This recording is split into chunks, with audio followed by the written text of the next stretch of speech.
Hi అండి. నేను fish curry చేశాను. నేను చెప్పిన స్టైల్లో ఒకసారి ట్రై చేయండి. ప్రాసెస్లోకి వెళ్తే ముందుగా ఒక పెద్ద నిమ్మకాయ సైజ్ అంత చింతపండు నానబెట్టుకోండి.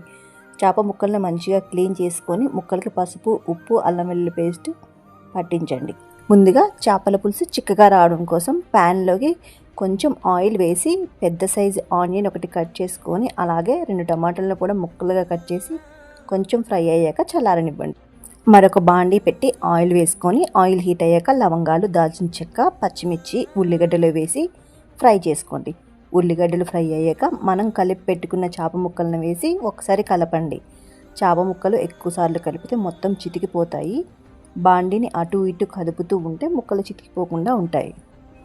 ఇలా 5 మినిట్స్ మగ్గాక మనం నానబెట్టిన చింతపులుసు వేసి మరొకసారి కలపండి. ఇందులోనే 2 టేబుల్ స్పూన్ కారం వేసి మరొకసారి బాండీని కలపండి.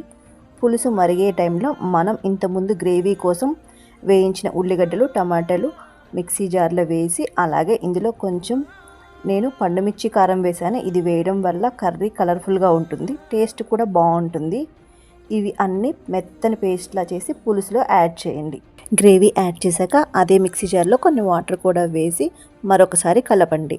ఇలా పులుసు చిక్కబడుతున్నప్పుడు 2 టేబుల్ స్పూన్ గరం మసాలా వేయండి.